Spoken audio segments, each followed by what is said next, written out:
آن شب دیر وقت در شهری در غربت علیرضا خودش را از قفس پرواز داد. هر زمان که به علیرضا فکر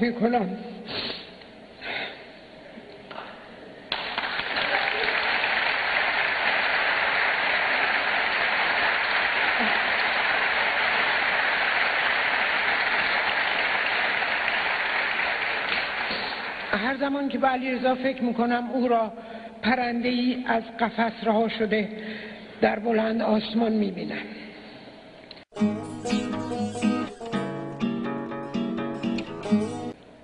اعماق وجدان و روح خودم وقتی که این طبیعتی که میدونم برادرم هم دوست داشت میبینم، وقتی که این نظم و ترتیب و زیبایی عالم رو در مقابل خودم میبینم، همیشه به خودم میگفتم که مگه ممکنه چنین عالمی باشم و پشت سرش یک خالقی نباشه.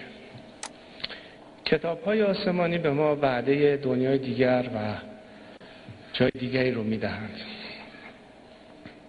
نمیدونم راستش چگونه میتوان فکر کرد، اما ترجیح میدم باور داشته باشم که جای بهتری هست پس از زندگی در این دنیا. و اگر چنین هست، امیدوار هستم که برادرم امروز و اکنون پیش پدرش، پیش خواهرش، پیش سایر عزیزانمون هست و زیاد نکشه که باز دوباره هم دیگر رو ببینیم.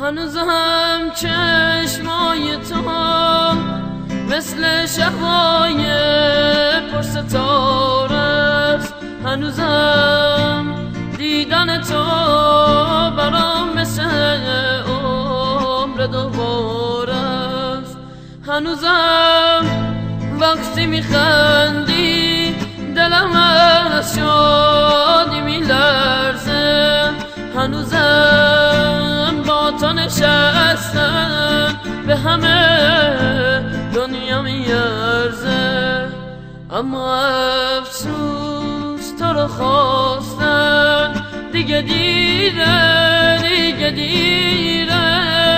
اما افسوس ما نخواستن دلم آروم نمیگیره.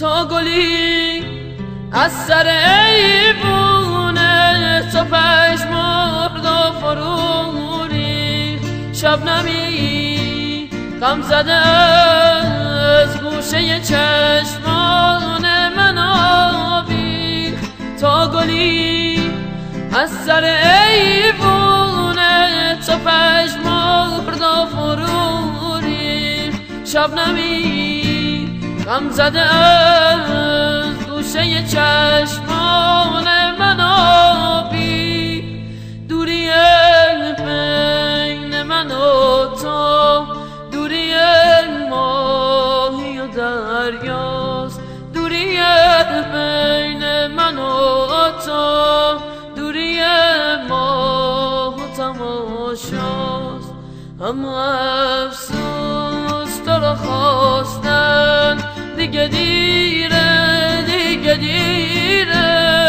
اما افسوس با نخواستن دلم آروم نمیگیره، اما افسوس تو رو خواستن دیگه دیرم، اما افسوس با نخواستن دلم آروم نمیگیره. نمیگیره.